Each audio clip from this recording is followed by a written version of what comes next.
மோசம் போகாதிருங்கள். தேவன் தம்மை பரியாசம் பண்ண விட்டார்.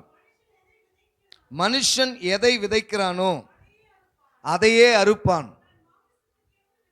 தன் மாம்சத்துக்கென்று விதைக்கிறவன் மாம்சத்தினால் அழிவை அறுப்பான். ஆவிக்கென்று விதைக்கிறவன் ஆவியினாலே நித்திய ஜீவனை அறுப்பான். ஹல்லேலூயா. சத்தமா ஹல்லேலூயா. கர்த்தருடைய வார்த்தை தெளிவாய் சொல்லுகிறது, மனுஷன் எதை விதைக்கிறானோ அதையே அறுப்பான். ஆமென். பக்கத்தில் பாசம், நீங்க எதை விதைக்கிறீர்களோ அதுதான் உங்களுக்கு விளைச்சலை கொடுக்கும். திரும்ப கை கொடுத்து, நீங்கள் எதை விதைக்கிறீர்களோ அதுதான் விளைஞ்சு வரும். அல்லேலூயா. நெல் விளைச்சிட்டு மாங்காய் எதிர்பார்க்க முடியுமா? மாங்கொட்டை விதைச்சிட்டு பலாப்பழத்தை எதிர்பார்க்க முடியுமா? சொல்லுங்க சத்தமா. எதை விதைச்சிங்களோ அதுதான் வரும். ஆமென். ஆனால் கூட விதைக்காதது சிலது வரும், அதையும் நான் சொல்ல போகிறேன். அல்லேலூயா. அப்போ எதை விதைச்சோமோ அதுதான் நம்ம அறுவடை செய்ய முடியும், அதுதான் அறுக்க முடியும். விதை விதைத்தாதான் விளைச்சல் வரும். விதைக்காம விளைச்சலை எதிர்பார்த்தா அது மிகப்பெரிய தவறு, தப்பு. விதைக்காம விளைச்சல் எதிர்பார்க்க கூடாது. ஆமென். மத்தேயு சுவிசேஷம் 25வது அதிகாரம், மத்தேயு சுவிசேஷம் 25வது அதிகாரத்தை எல்லாரும் எடுத்துக்கொள்ளுங்க. அங்கே எஜமான் என்ன பண்றாரு, 3 பேரை கூப்பிட்டு தாளந்துகளை கொடுத்து விட்டு போகிறார். அங்க என்ன நடக்குது பாருங்க. 24 வாசிங்க பார்க்கலாம். ஒரு தாளந்தை வாங்கினவன் வந்து, ஆண்டவனே, நீர் விதைக்காத இடத்தில் அறுக்கிறவரும் தெளிக்காத இடத்தில் சேர்க்கிறவருமான கடினமுள்ள மனுஷன் என்று அறிவேன். கவனிக்கணும், இந்த வேலைக்காரனுக்கு தன்னுடைய எஜமான குறித்ததான ஒரு புரிதல் இல்லாததுனால அவன் எஜமானுடைய கேரக்டரை கார்னர் பண்றான். எப்படின்னா, நீ விதைக்காத இடத்துல அறுக்கிறவர். விதைக்காத இடத்துல யாருன்னா அறுவடை எதிர்பார்ப்பாங்களா? ஆமென். அவன் என்ன சொல்றான், விதைக்காத இடத்துல அறுக்கிறவரும் தெளிக்காத இடத்துல சேர்க்கிறவருமான கடினமுள்ள மனிதர் என்று அறிந்தபடியினால நான் என்ன செஞ்சிட்டேன், அப்படியே வச்சிட்டேன், தாங்க நீங்க கொடுத்தது அப்படின்னு கொடுக்குறான். அப்போ நல்லா கவனிக்கணும், விதைச்சாதான் அறுவடை வரும். இவன் என்ன பண்ணல, விதைக்கல, கொடுத்தது அப்படியே வச்சிட்டு இருந்தான். ஆண்டவர் எதுக்கு கையில சில ஆசீர்வாதங்களை கொடுக்கிறாருன்னா விதைக்கிறதுக்கு தான். பக்கத்தில் பாசம், சில காரியத்தை ஆண்டவர் கொடுக்கிறதின் நோக்கம் விதைப்பதற்காக. அல்லேலூயா. அப்ப எவ்வளவு வேதம் தெளிவாய் சொல்லுகிறது, சிறுக விதைக்கிறவன் சிறுக அறுப்பான், பெருக விதைக்கிறவன். ஆமா, விதைக்கிறதுல கஞ்சத்தனம் பண்ணா ஆசீர்வாதம் வராது, அறுவடை வராது. அல்லேலூயா. அப்போ தாராளமா விதைக்கணும். எப்படி விதைக்கணும்? ஆமா, வேர்க்கல்ல எடுத்துட்டு போறீங்க, மழை சீசன் வந்துருச்சு, வேர்க்கல்ல சீசன் வந்த உடனே எடுத்துட்டு போயிட்டு ஒரு படி போதும், ஒரு துண்டுக்கு உருப்பிடுமா அந்த நிலம்? சொல்லுங்களேன், தெரியாத மாதிரி இருக்கிறேன். அப்போ ஒரு ஒரு ஒரு கழனிக்கு எவ்வளவு தேவையோ அவ்வளோ வேர்க்கல்ல கொண்டு போய் விதைச்சாதான் அந்த கழனி முழுக்க, அந்த துண்டு முழுக்க விளைச்சல கிடைக்கும். அப்போ எவ்வளவு எதிர்பார்க்கிறீங்களோ அவ்வளவு விதைக்கணும்.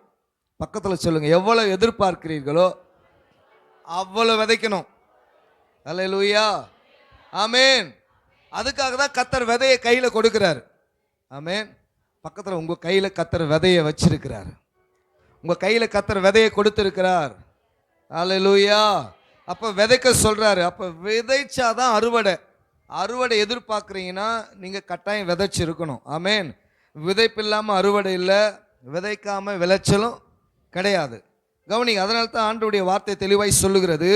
ஆதியாகமத்தின் புஸ்தகம் 1வது அதிகாரம் 12. ஆதியாகமம் 1, 11, 12. சீக்கிரம் வாசிங்க. அப்பொழுது தேவன் பூமியானது புல்லையும், அந்த வசனத்தை நல்லா கவனிங்க, பைபிள் படிக்க தெரியாதவங்க கவனிங்க, விதையை பிறப்பிக்கும் பூண்டுகளையும் பூமியின் மேல் தங்களில் தங்கள் விதையுடைய கனிகளையும் தங்கள் தங்கள் ஜாதியின்படியே கொடுக்கும் கனி விருட்சங்களையும் முளைப்பிக்க கடவுது என்றார். அது அப்படியே அடுத்த வசனம் அதே தான் சொல்லும், தங்கள் தங்கள் ஜாதியின்படி விதையை பிறப்பிக்கும் பூண்டுகளையும் அப்படின்னு. அப்ப ஆண்டவர் இந்த விதையை குறிச்சதான ஒரு முக்கியத்துவம் அறிந்தபடினால சிருஷ்டிக்கும் பொழுது எதை வச்சு தான் சிருஷ்டித்தாரு சொல்லுங்க? மரம், செடி, கொடி, வாட்டவர், நம்ம இப்போ விதைக்கிறது, நம்ம பார்க்கறது, அறுக்கிறது எல்லாமே எதை வைத்து தான் சிருஷ்டித்தாரு? விதை உள்ள வைத்து தான் உண்டாக கடவுது அப்படின்னு சொன்னார். ஏன்னா நல்லா கவனிக்கணும், இந்த செடியை விதை வைக்காம உருவாக்கி இருந்தா அடுத்த ஜென்ரேஷனுக்கு அந்த மரம் இருந்திருக்காது. புரியுதா நான் சொல்றது உங்களுக்கு? இப்போ நீங்க நெல் அறுக்குறீங்க, வேர்க்கல்ல போட்டு பிடுங்கி அதை கொண்டு போறீங்க, எல்லாத்தையும் கொண்டு போயிட்டு செக் ஆடுறீங்களா? எல்லாத்தையும் போட்டு அரிசி ஆக்கிறீங்களா? என்ன பண்றோம்? விதைக்குன்னு கொஞ்சம் சேர்த்து எக்ஸ்ட்ரா தனியாக பிரித்து வச்சிருவோம். ஏன்? அடுத்த வருஷம் நமக்கு தேவை. ஹல்லேலூயா. அடுத்த ஆண்டு எனக்கு தேவை. விதை இல்லைன்னா நான் போய் கையேந்து நிற்கணும் அப்போ அடுத்தது. ஆகவே ஆண்டவர் இந்த பிரின்சிபல், இந்த நியமனத்தை அறிந்தபடினால மரம், செடி, கொடிகளை உருவாக்கும் பொழுது விதை தங்கள் தங்கள் ஜாதிகளின்படி தங்கள் தங்கள் கனிகளை கொடுக்கிற விதையை உள்ளே வைத்து உருவாக்கினார். ஹல்லேலூயா. இப்ப பக்கத்துல கையை பிடிங்க. கர்த்தர் சொல்லுங்க, கர்த்தர் உங்களை உருவாக்கும் பொழுது உங்களுக்குள்ள விதையை வைத்துதான் உருவாக்கினார். உங்களுக்குள்ள விளைச்சலை கொடுக்கிற, சொல்லுங்க, உங்களுக்குள்ள விளைச்சலை கொடுக்கிற விதையை உள்ள வைத்திருக்கிறார். அல்லேலூயா, சத்மாலேலூயா. அப்போ விதை இல்லாம எதுவுமே சிருஷ்டிக்கப்படல. விதை இல்லாம இப்போ ஆணும் பெண்ணையும் சிருஷ்டித்தார். எதுக்கு சிருஷ்டித்தார்? மனுஷன் தனிமையா இருக்குது நல்லதல்ல அப்படின்னு ஜோடியை உருவாக்குனார். எதுக்கு? ஒருவனை அல்லவா படைத்தார். எதுக்கு படைத்தார்?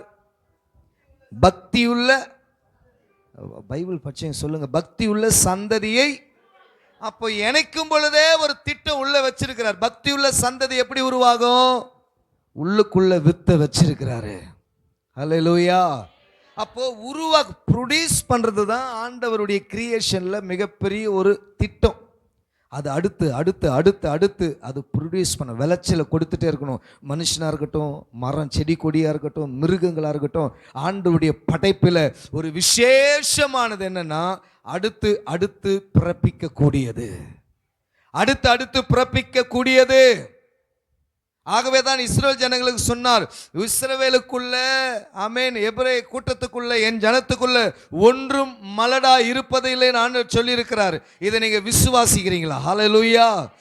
நான் கனியை பிறப்பிக்கும்படி கர்த்தரனை அழைத்திருக்கிறார். நான் பிறப்பிக்கும்படி கர்த்தரனை அழைத்திருக்கிறார். எனக்குள்ள சீட வித்தை வச்சு அனுப்பி இருக்கிறார். நான் உருவாக்குகிறவன். ஆமென் சொல்லுங்க. நான் அடுத்த சந்ததிகளை உருவாக்குகிற ஒரு பலனை கர்த்தர் எனக்குள்ள வைத்துதான் சிருஷ்டித்திருக்கிறார். அடுத்த தலைமுறையை உருவாக்கத்தக்கதான கிருபைகளை வைத்துதான் கர்த்தர் என்னை சிருஷ்டித்திருக்கிறார். ஆமென், அல்லேலூயா. அப்போ விதையினுடைய முக்கியத்துவத்தை ஆண்டவர் அறிந்தபடினால அவர் என்ன செய்கிறார்? தெளிவாக அந்த காரியத்தை மூவ் பண்ணியிருக்கிறார். அதனால தான் வேதம் தெளிவாக சொல்லுகிறது. 1 யோவான் 3:9 வாசிக்கும் பொழுது, தேவனால் பிறந்தவன் எவனும் பாவம் செய்யான், ஏனெனில் அவருடைய வித்து அவனுக்குள்ள இருக்குதா. உங்களுக்குள்ள எனக்குள்ள யாருடைய வித்து இருக்கிறதுங்க? சத்தமா சொல்ல, உங்களுக்குள்ள எனக்குள்ள யாருடைய வித்து இருக்கிறது? கர்த்தருடைய, தேவனுடைய வித்து எனக்குள்ள இருக்குது. ஆங்கிலத்தில் அது வித்துனா சீடு, விதையை எனக்குள்ள வச்சிருக்கிறார். அல்லேலூயா. அப்படின்னா அவர் வைத்த விதை எனக்குள்ள இருந்து முளைத்து பலன் கொடுக்கும் தேசத்துல. அல்லேலூயா. அப்படி வித்து எனக்குள்ள இருக்கிறது. வித்து எனக்குள்ள கர்த்தர் வச்சிருக்கிறார். அதனால விதை அவ்வளோ முக்கியம். பக்கத்தில் பார்த்தா விதை ரொம்ப முக்கியம். அல்லேலூயா, அல்லேலூயா. ஆதியாகமம் 8:22 சொல்லுகிறது, பூமியுள்ள நாளளவும் விதைப்பும் அறுப்பும் சீதனமும் உஷ்ணமும் கோடை காலமும் மாரிக்காலமும் பகலும் இரவும் ஓய்வதில்லை என்று தம்முடைய உள்ளத்திலே சொன்னார். இந்த பூமி இருக்கிற வரைக்கும் விதைப்பும் அறுப்பும் என்ன ஆகாதுங்களா? ஒழியவே ஒழியாதான். ஆதியாகமம் 8:22. போதும். விதைப்பும், அதுக்கு அடுத்து நிறைய சொல்றாரு. ஆனா அதுல முதல்ல ஆரம்பிக்கும் பொழுது விதைப்பும் அறுப்பும் ஒழியாது. இது தேவனால் நியமிக்கப்பட்ட நியமன பிரின்சிபல். விதைப்பும் அறுப்பும் ஒழியாது. சீசன் அது மாறி வந்துட்டே இருக்கும். அல்லேலூயா. சத்தமா சொல்லுங்க அல்லேலூயா. அப்போ விதை என்பது ரொம்ப முக்கியம். அல்லேலூயா.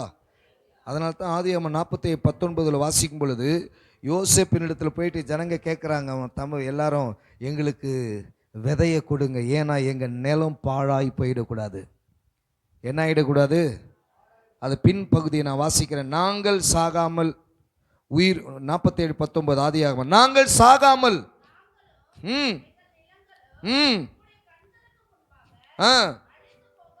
அழிந்து போகலாமா?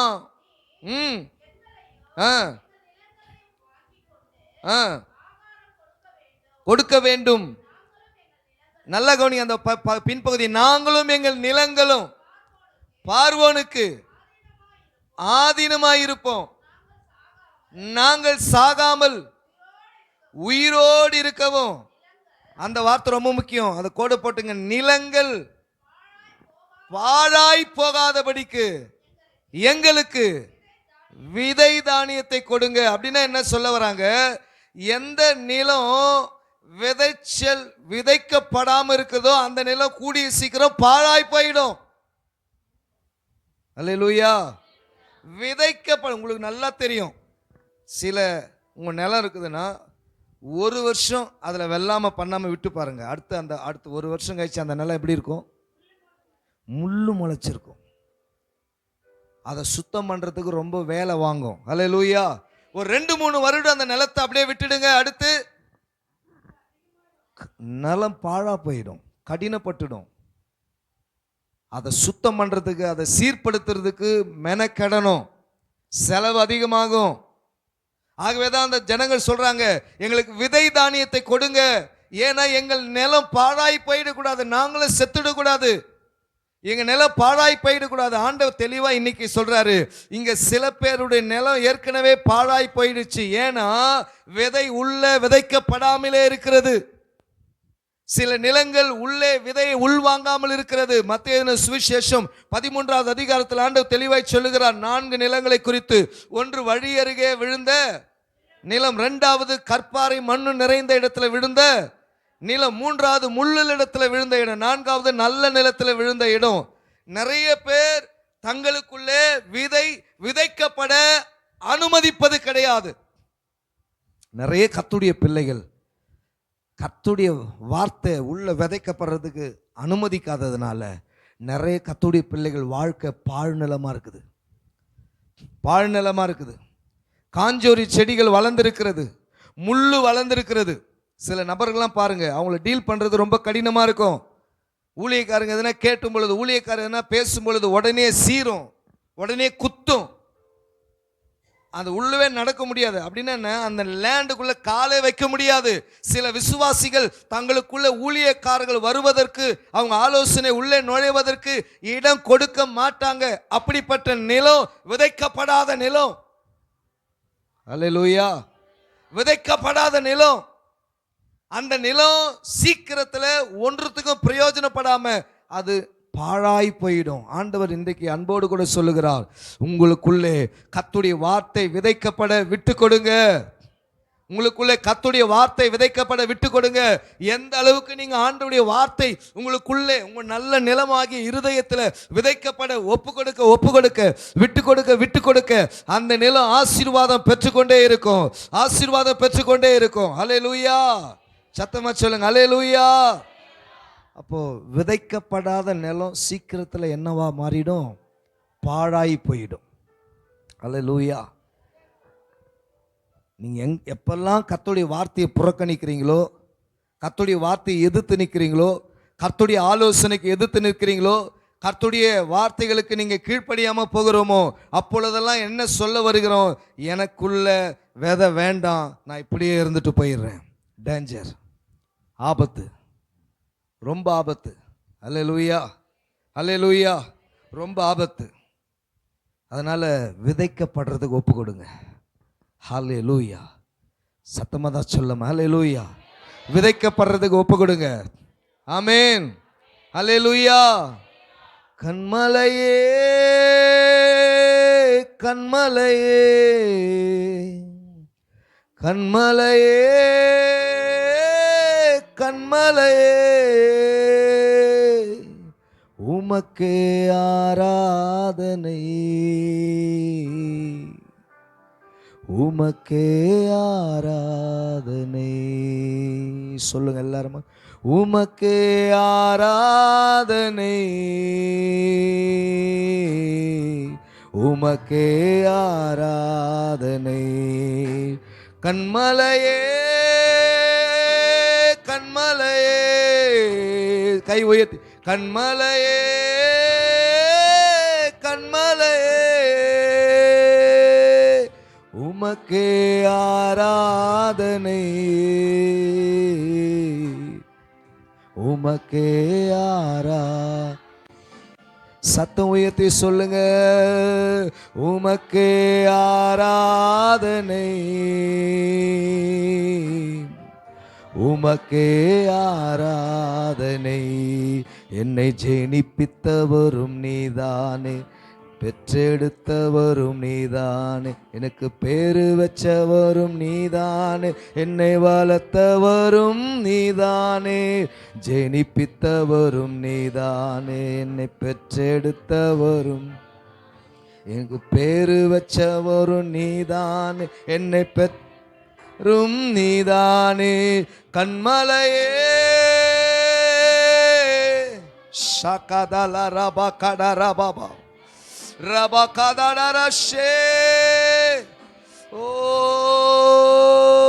உமக்கே ஆராதனை. ஆவியானவரே ரகதரபா ஷகடரபா, ஆசீர்வாதத்தின் ஊற்று ஒவ்வொரு நிலங்களுக்குள்ள பாயட்டும். உமக்கே ஜீசஸ், உமக்கே ஆராதனை. கவனிங்க, அவர் தான் உங்களை என்னை சிருஷ்டித்தார். அல்லேலூயா. அவர் தான் நம்மளை சிருஷ்டித்தவர், ஜனிப்பித்தவர். அவருக்கு நம்ம மேல அதிகாரம் உண்டு. பக்கத்தில் பார்த்து, அவருக்கு உங்க மேல அதிகாரம் உண்டு. ஆமென். உங்க நிலத்தை சீர்படுத்தவும், உங்க நிலத்தை பண்படுத்தவும், உங்க நிலத்தில் இருக்கிறதான கல்லு முள்ளு செடி கொடிகளை வெட்டி வீழ்த்தி அதை சுத்தம் பண்ணவும் அவருக்கு அதிகாரம் உண்டு. எந்த லேண்டு, எந்த நிலமெல்லாம் அதுக்கு கீழ்ப்படுத்தி ஒப்பு கொடுக்குதோ அது தேவனால் ஆசீர்வாதம் பெறும். தேவனால் ஆசீர்வாதம் பெறும். தேவன் ஒரு நிலத்தை ஆசீர்வதித்தார்னா அது பல மடங்கு பலனை கொடுக்கும். கர்த்தர் உங்களை ஆசீர்வதித்தாருன்னா பல மடங்கு நம்ம பலனை கொடுக்கிறவர்களாய் மாறிடுவோம். அதுக்கு ஒரே வழி, அப்படி வார்த்தைக்கு ஒப்பு கொடுத்துட்டே இருக்கணும், அப்படி வார்த்தைக்கு அர்ப்பணிச்சுட்டே இருக்கணும். அல்லேலூயா. அப்படி வார்த்தைக்கு எதிர்த்து நிற்கக்கூடாது. ஆமென். அல்லேலூயா. அடுத்து பாருங்க, ஒரு வசனத்தை எடுத்து நம்ம வாசிக்கலாம். ஏசாயா 55:10. சீக்கிரமா வாங்க. ஏசாயா 55:10. மாரியும் உறைந்து மழையும் வானத்திலிருந்து இறங்கி அவ்விடத்துக்கு திரும்பாமல் ஓ பூமியை நனைத்து விதைக்கிறவனுக்கு விதையையும் புசிக்கிறவனுக்கு ஆகாரத்தையும் கொடுக்கிறது எப்படியோ. ஆமென். ஆண்டு தெளிவா சொல்றார். அவருடைய வார்த்தையை விதைக்கு ஒப்பிட்டு சொல்லுகிறார். என்ன சொல்றாரு? விதைக்கிறவனுக்கு விதையையும் புசிக்கிறவனுக்கு ஆகாரத்தையும் கொடுக்கிறது எப்படியோ. விதைக்கிறவனுக்கு விதையையும் புசிக்கிறவனுக்கு ஆகாரத்தையும் கொடுக்கிறது எப்படியோ அப்படியே என் வாயிலிருந்து புறப்படும் வசனம் இருக்கும். அல்லேலூயா. அப்ப அந்த வசனத்தை நாம ரிசீவ் பண்ண நான் ஆசீர்வாதமா மாறிட்டே இருப்பேன். கர்த்தர் அனுப்புகிற வார்த்தைகளை உங்களுக்குள்ள வாங்கி கொண்டு உள்வாங்கி கொண்டு, ஆண்டவரே இந்த வார்த்தைக்கு என் வாழ்க்கையை கீழ்ப்படுத்தி ஒப்பு கொடுக்கிறேன், என் குடும்பத்தை ஒப்பு கொடுக்கிறேன், என் பிள்ளைகளை ஒப்பு கொடுக்கிறேன், உங்களுடைய வசனத்தின்படி நான் வாழ அர்ப்பணிக்கிறேன். ஆண்டவரே உங்க வசனம் என்னை உருவாக்கட்டும், என்னை உடைக்கட்டும், சீர்படுத்தட்டும், என்னை இன்னும் மேலே கொண்டு போகட்டும் என்று எந்த பிள்ளைகள் எல்லாம் ஒப்பு கொடுக்கிறார்களோ அந்த வார்த்தை என்ன நோக்கத்துக்காக அனுப்பினாரோ அது எனக்குள்ள நிறைவேற ஆரம்பிக்கும். ஆமென். அல்லேலூயா. 2 கொரிந்தியர் 9:10 சொல்லுகிறது, விதைக்கிறவனுக்கு விதையையும் புசிக்கிறதுக்கு ஆகாரத்தையும் அளிக்கிறவர் உங்களுக்கு விதையை அளித்து அதை பெருக பண்ணி உங்கள் நீதியின் விளைச்சலை வர்த்திக்க பண்ணுவார். உங்க நீதியின் விளைச்சலை வர்த்திக்க பண்ணுவாராம். அப்போ சொன்ன விதை அவசியம். விதை இல்லாம எதுவும் படைக்கப்படலை. அல்லேலூயா. 2வது, விதை எனக்குள்ள வைத்து என்னை உருவாக்கி இருக்கிறார். அல்லேலூயா. ஆமென். எனக்குள்ள அப்படி வித்து இருக்கிறது. ஆமென். அப்போ எனக்குள்ள அந்த வித்து இருக்கும் பொழுது எனக்கு நேரா வருகிற விதைகளை குறித்து நான் ரொம்ப ஜாக்கிரதையா இருக்கணும். அதை புறக்கணிக்க கூடாது. ஆமென். அந்த வழி அருகே விழுந்த நிலம் என்ன ஆகுறது? நிலத்துல விழல, பறவை வந்து கொத்தி கொண்டு போனது. அப்போ வார்த்தையை உள்வாங்க வாங்க நான் ஆசீர்வாதமா மாறுகிறேன். அல்லேலூயா. வாங்க வாங்க எனக்கு இன்னும் விளைச்சலை கொடுக்கிறார். நான் விருத்தி அடைவேன். இன்னும் விதை எனக்கு கொடுக்கப்படும். ஆமென். அல்லேலூயா. சத்தமா சொல்லுங்க அல்லேலூயா. 3வது வசனத்தை, 3வது ஒரு காரியத்தை நான் பார்க்க போறோம். எனக்குள்ள விதைக்கப்படுகிற விதையை குறித்து நான் ஜாக்கிரதையா இருக்கணும். எனக்குள்ள விதை வச்சிருக்கிறாரு, நான் விதையை ரிசீவ் பண்ணணும், வார்த்தையை வாங்கணும். ஆனா எந்த விதை விதைக்கப்படுகிறது? மத்தேயு சுவிசேஷம் 13வது அதிகாரம், மத்தேயு சுவிசேஷம் 13வது அதிகாரம் 27வது வசனத்தை வேகமா வாசிங்க, சீக்கிரமா முடிக்கிறேன் நான். வீட்டு எஜமானாகிய வேலைக்காரர் அவனிடத்தில் வந்து, ஆண்டவரே, நீர் உமது நிலத்தில் நல்ல விதையை விதைத்தீர் அல்லவா, பின்னே அதில் களைகள் எப்படி வந்தது? போதும், கவனிங்க, போதும் போதும் சிஸ்டர். இப்போ இங்க ஒரு ஊமையை சொல்லுகிறார். 2வது ஒரு ஊமையை சொல்லுகிறார். விதைக்கிறனுடைய ஊமையை இன்னொரு ஊமை என்று சொல்லி ஆண்டவராக இயேசு சொல்லும் பொழுது, ஒரு எஜமானுடைய வேலைக்காரர் வந்து நிலத்துல நல்ல விதைகளை விதைச்சாராம். என்ன விதைகளை விதைச்சார்? சத்தமா சொல்லுங்க. என்ன விதை? நல்ல விதை தான். இப்ப நான் விதைக்கிறது நல்ல விதையா கெட்ட விதையா? எதுல இருந்து விதைக்கிறேன்? பைபிள்ல இருந்து தான் விதைக்கிறேன். அல்லேலூயா. இப்ப நல்ல விதை தான் விதைக்கப்படுது. ஆனா திடீர்னு அந்த நிலத்துல களை வந்துடுது. எப்படி? அல்லேலூயா. ஆமென்.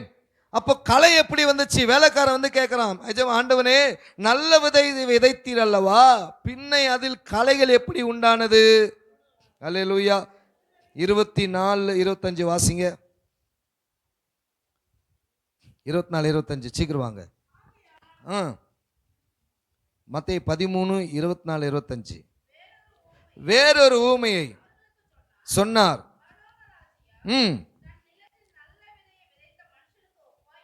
ஒப்பாயிருக்கிறது. மனுஷன், நல்லா கவனிக்கணும், நித்திரை பண்ணுகையில் அவனுடைய சத்துரு வந்து கோதுமைக்குள் களைகளை விதைத்து விட்டு போனான். பயிரும் வளர்ந்தது. போதும் சிஸ்டர். பயிரும் வளர்ந்தது, களையும் வளர்ந்தது. அல்லேலூயா. ஆமென். அப்ப நல்லா கவனிங்க, எப்போ களை விளைஞ்சது? வசனம் சொல்லுது, எப்போ விளைஞ்சதுங்க? பயிர் வளரும்போது. எப்போ விதைக்கப்பட்டது களை? யார் நித்திரை பண்ணும்போது? விதைச்சிட்டு போய் தூங்கிட்டான். விதைச்சிட்டு, ஆமாம், விதைச்சிட்டு தூங்காமல் பண்ண கைனி காட்டில் உட்காந்து இருப்பாங்க அப்படின்னு சிலர் கேட்பீங்க. ஆமென். அல்லேலூயா. இங்கே நிறைய விதைக்கப்படுது. ஆனால் களை ஏன் உள்ள வந்துச்சுன்னா, இங்கே எல்லாத்தையும் வாங்கிக்கிட்டு வீட்டில் போய் நல்லா கொரட்டை விட்டு தூங்குறது. புரியுதா உங்களுக்கு? இங்கே எல்லாத்தையும் வாங்கிக்கிறீங்க, அல்லேலூயா, சூப்பர். இங்கே வாங்கிறதுக்கு பத்தாம யூடியூப் வர இருக்குது. அல்லேலூயா. யூடியூப்பில் போய் நல்ல மெசேஜ் கேட்குறது. இந்த மெசேஜ் பாஸ்டர்கிட்ட வந்து சொல்கிறது, பாஸ்டர் அந்த ஊழிக்கார் மெசேஜ் கேட்டேன், ரொம்ப சூப்பராக இருந்துச்சு. அப்படியா? சரிம்மா. பாஸ்டர் வேற என்ன பண்ணுறது? அல்லேலூயா. சரிம்மா. சரி, கேட்டியே, உன் வாழ்க்கையில் களை எப்படி வந்துச்சு? உன் வாழ்க்கையில் பிசாசின் கிரியில் எப்படி உள்ள வந்துச்சு? குடும்பத்தில் பிசாசின் கிரியில் எப்படி உள்ள வருது? இவ்வளோ கேட்டுட்டு இருக்கமே, அப்போ என்ன கேட்குறோம்? ஆனால் அந்த கேட்ட வசனம் எனக்குள்ள வேலை செய்யணும். பயிர் வளர்ந்து களை இல்லாமல் எனக்குள்ள விதைக்கப்பட்ட விதை மட்டும் வளரணும்னா நான் விழித்திருந்து ஜெபிக்கணும். ஆமென். சொல்லுங்க ஆமென். நைட்டில் நல்லா தினைக்கும் தூங்கிட்டு இருந்தா களை வளர்ந்து வளர்ந்து வளர்ந்து பயிரையே மூடிடும். ஆமென். நல்லா தூங்கிட்டே இருப்பீங்கன்னா களை வளர்ந்து வளர்ந்து பயிருக்கு மேலே களை வளர்ந்துடும். அல்லேலூயா. இங்கேயும் இருப்பீங்க நிறைய பேர் நாத்திகமான நல்லா அப்படியே பின்னாடி உக்காந்துட்டு நல்லா தூங்குற ஆட்கள் இருப்பீங்க. ஆனால் களை வந்துடும். அல்லேலூயா. என்ன வந்துடும்? களை வந்துடும்.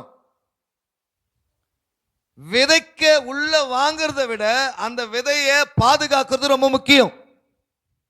விதைக்கப்படுறது எவ்வளவு முக்கியமோ, நல்ல விதை எவ்வளவு முக்கியமோ, அதை விட முக்கியம் விதையை பாதுகாப்பா வளர வைக்கிறது ரொம்ப முக்கியம். அல்லேலூயா. அதுக்கு தான் விழிச்சிருக்கணும். ஏன் விழிச்சிருக்கணும்? ஏன் அடிக்கடிக்கு நிலத்தை போய் பார்க்குறோம்? ஏன் தண்ணி பாய்ச்சிரும்? உடனே நிலத்தை பார்க்குறோம். ஏதாவது கொஞ்சம் களை வந்த உடனே கூப்பிட்றா 10 பேரை கூப்பிட்டு களை கொத்து. எதை கொத்து? களையை கொத்தி எடு. ஆண்டவர் இங்கே சொல்லிட்டாரு, இந்த களையை எடுக்க முடியாது. ஆமென். நீங்கள் ஒப்பு கொடுத்தாதான் அந்த களை சாகும். வேறு ஒருத்தர் வந்து உங்களுக்குள்ள இருக்கிற கலையை பிடுங்க முடியாது. வேறு ஒருத்தரால் இப்போ ஊழியக்காரர்களால் உங்களுக்குள்ள விளைஞ்சிருக்கிற கலையை பிடுங்க முடியாது. நீங்களா உங்களை ஒப்பு கொடுத்தும் பொழுதுதான் கலை நிலத்திலிருந்து சுத்திகரிக்கப்படும். ஆமென். அப்போ எந்த விதை எனக்குள்ள விதைக்கப்படுறது முக்கியம். விதையோடு கூட களை இருக்குதா வளருதா செக் பண்ணிட்டே இருங்க. அதுக்கு தான் ஜெபம் ரொம்ப முக்கியம். வேத வாசிப்பு ரொம்ப முக்கியம். அல்லேலூயா. ஜெபிக்காம பைபிள் படிக்காமல் இருக்கிற கிறிஸ்தவங்க வாழ்க்கையில் ஏகப்பட்ட கலைகள் இருக்கும். பிசாசுனுடைய எல்லா சாக்கடையும் உள்ளே வரும். அசுத்தம் வரும், இச்சை வரும், பொய் வரும், புரட்டு வரும். வாயை திறந்தாலே நாரும். அந்த அளவுக்கு பாவம் உள்ள ஊற்றெடுக்கும். ஏன்னா அவங்க விழிப்பாக இருந்து தங்க நிலத்தை விதைக்கப்பட்ட விதையை பாதுகாக்கப்படாமல் இருக்கிறதுனால. ஹல்லேலூயா, ஹல்லேலூயா. அப்போ நல்ல கவனிங்க. 4 காரியத்தை பார்த்தோம். 5வது ஒரு காரியத்தை சொல்லி நான் முடிக்க விரும்புகிறேன். ஓசியா 10:12 எடுத்து வாசிங்க வேகமாக சீக்கிரம். ஓசியா 10:12. ஓசியா 10:12. நீங்கள் நீதிக்கென்று விதையுங்கள், தயவுக்கு ஒத்ததாய் அறுப்பு அருங்கள், உங்கள் தரிசு நிலத்தை பண்படுத்துங்கள். கர்த்தர் வந்து உங்கள் மேல் நீதியை வர்ஷிக்க பண்ண மட்டும் அவரை தேட காலமாயிருக்கிறது. அல்லேலூயா. அப்போ ஆண்டவர் சொல்லிட்டாரு, விதை ரொம்ப முக்கியம் பிரதர்ன்னு சொல்லியிருக்கிறாரு. எனக்குள்ள விதையை வச்சு அனுப்பியிருக்கிறாரு. எனக்குள்ள விதைக்கப்படுற விதையை குறித்து நான் ரொம்ப ஜாக்கிரதையாக இருக்கணும். அந்த விதையை பாதுகாத்து அது விளைச்சல ஜாக்கிரதையாக கொண்டு வரணும் அறுவடை வரைக்கும். இப்போ எல்லாம் ஓகே, எல்லாம் நடந்துச்சு. ஆனால் நான் நிறைய நாளாக வெறும் விதைச்சிட்டு மட்டும்தான் இருக்கிறேன். இன்னும் விளைச்சலை நான் பார்க்கல, அறுவடையை பார்க்கல, ஒரு ஆசீர்வாதத்தை பார்க்கல. ஒரு சிலர், எல்லாரும் சொல்ல மாட்டோம், ஒரு சிலர் நிறைய நாளாக நான் ஜெபம் பண்ணிட்டு இருக்கிறேன், நிறைய ஆண்டவரை தேடிட்டு இருக்கிறேன். அந்த வார்த்தை சொல்லுகிறது, அவரை தேட காலமாய் இருக்கிறது. எது வரைக்கும்னா உங்கள் மேல் நீதியை வர்ஷிக்க பண்ண மட்டும். அல்லேலூயா. விதைச்சிட்டு நீதிக்கென்று விதையுங்க, தயவு கொத்த அறுப்பருங்கள், உங்க தரிசு நிலத்தை பண்படுத்துங்க. எல்லாம் ஆயத்தம் பண்ணிட்டு சொல்லிட்டே இருக்கிறாரு. நீ ஆயத்தமாகு, உன்னை சரிப்படுத்திக்கோ, உன்னை சீர்படுத்திக்கோ, உன் நிலத்தை பண்படுத்து, விதையை வச்சு காத்துட்டு நான் ஏற்ற காலத்தில் மழையை வர்ஷிக்க பண்ணுவேன். ஆசீர்வாதமான மழை உங்க மேல வரும். அப்பொழுது ஒரு பெரிய விளைச்சல் உங்களுக்குள்ள உண்டாக போகிறது. ஒரு பெரிய அறுவடையை கர்த்தர் உங்களுக்கு கொண்டு கொடுக்க போகிறார். அல்லேலூயா, ஆமென். எத்தனை பேர் நம்புறீங்க? கர்த்தருக்கு காத்திருக்கிறேன், நான் வெட்கப்பட்டு போக மாட்டேன். கர்த்தருடைய வார்த்தைக்காக காத்திருக்கிறேன், கர்த்தருடைய வார்த்தையை முன்னிட்டு காத்திருக்கிறேன், எனக்குள்ள விதைக்கப்பட்ட வார்த்தையை நம்பி காத்திருக்கிறேன். கட்டாயமா எனக்கு ஒரு அறுவடை காலத்தை கர்த்தர் வச்சிருக்கிறாரு. எனக்கு ஒரு ஹார்வெஸ்ட் சீசனை கர்த்தர் வச்சிருக்கிறாரு. ஆமென். நிறைய நேரத்தில் நிறைய எங்களை போல ஊழியக்காரங்க நிறைய சோர்ந்து போவாங்க. ஜெபிக்கிற கர்த்தருடைய பிள்ளைங்க சோர்ந்து போவாங்க. ஆண்டவருக்காக ஃபெய்த்ஃபுல்லாக இருக்கிற உண்மையா ஆண்டவரை தேடிட்டு நிறைய பேர் சோர்ந்து போகிறது காரணம் என்ன? எவ்வளோ நாள் ஆண்டவரை விதைச்சிட்டு இருக்குது, எவ்வளோ நாள் நான் பண்படுத்திட்டு இருக்குது, எவ்வளோ நாள் நான் காத்துட்டு இருக்கிறது, எவ்வளோ நாள் நான் வீழ்ச்சிட்டு இருக்கிறது, இன்னும் எவ்வளோ நாட்கள் ஆண்டவர் இருக்கிறதுன்னு கேள்வி கேட்டு அவங்க சோர்ந்து போயிட்டு இருக்கிறாங்க. ஆண்டவர் சொல்லுகிறார், உங்கள் மேல் நீதியை வர்ஷிக்க பண்ண மட்டும் அவரை தேட காலமாய் இருக்கிறது. விதைக்க நடக்க எப்படி ஒரு காலத்தை கர்த்தர் வச்சாரோ அதே போல உனக்கென்று அறுப்பதற்கு ஒரு காலத்தை கர்த்தர் நியமித்து வச்சிருக்கிறார். நீ அழ எப்படி ஒரு காலத்தில் அழுது கொண்டிருந்தாயோ அதே நபர் நகைக்க சிரிக்க ஒரு காலத்தை வச்சிருக்கிறாரு.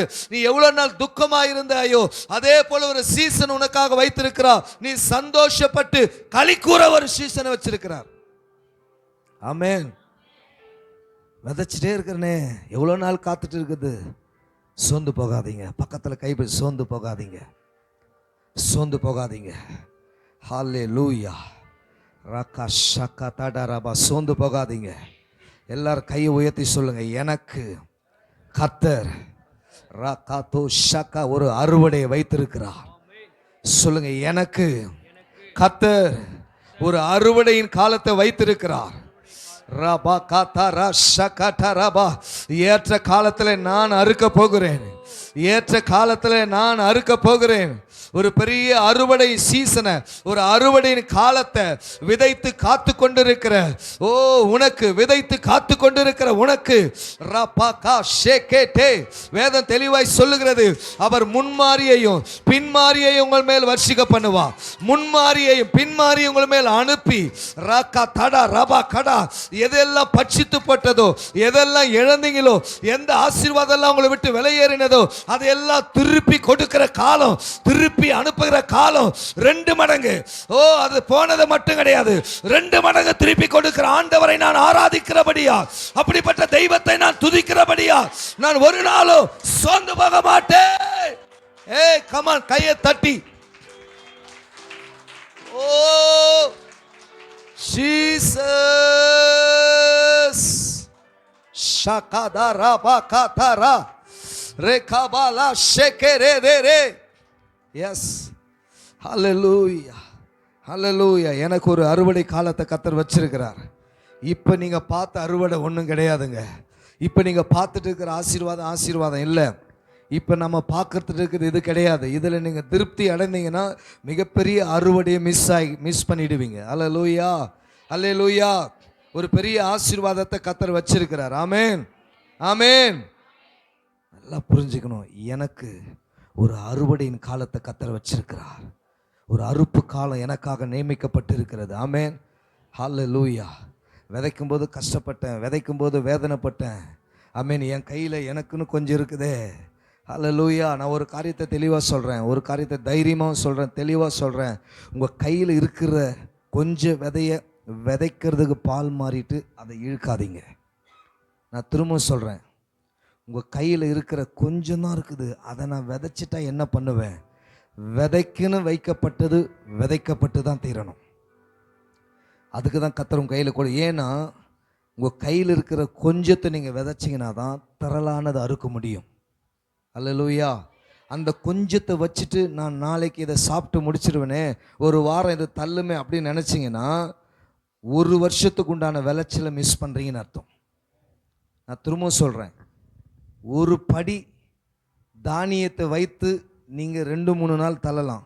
ஆனால் அதே ஒரு படி தானியத்தை விதைச்சிங்கன்னா உங்கள் 1 மாதத்துக்கு உண்டான விளைச்சலை கொடுக்கும் அது.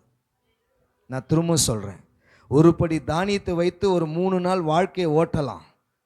நான் 3 நாள் பட்டினியாக இருந்தால் கூட பரவாயில்ல ஆண்டவரே, ஏன்னா கையில் கொடுக்கப்பட்டதை நான் விதைக்கிறவங்க ஒரு பெரிய அறுவடையை செய்வாங்க. அல்லேலூயா. நான் பேசுறது புரியுதுன்னு நினைக்கிறேன். அல்லேலூயா, ஆமென், அல்லேலூயா. எல்லாம் அப்படி எழும்பி நிற்கலாமா? நம்ம ஜெபம் பண்ணி முடிக்க போகிறோம். ஷகதா ரபா கதா ரபா. ஹல்லேலூயா, ஹல்லேலூயா, ஹல்லேலூயா. ஜீசஸ். அப்படி ஜபத்தோடு எல்லாம் சத்தத்தோடு எழுந்துருங்க. அமைதியாக எழுந்தக்கூடாது. சத்தத்தோடு சோத்திரம் பண்ணிட்டே எழுந்துருங்க, சோத்திரம் பண்ணிட்டே எழுந்துருங்க. ராக்கா தாடாரா ஷக்கடா ராபா ரேபா ஹாதாடாரா ஷக்கடா ராபா ராக்கா தாடாராபா ஷிக்கடா ராபா. ஜீசஸ். ஓ தேவனின் மகிமை நம்மை எல்லாம் பரிசுத்த ஸ்தலத்தில் மூடுதே. தேவனின் மகிமை நம்மை எல்லாம் பரிசுத்த ஸ்தலத்தில் மூடுதே.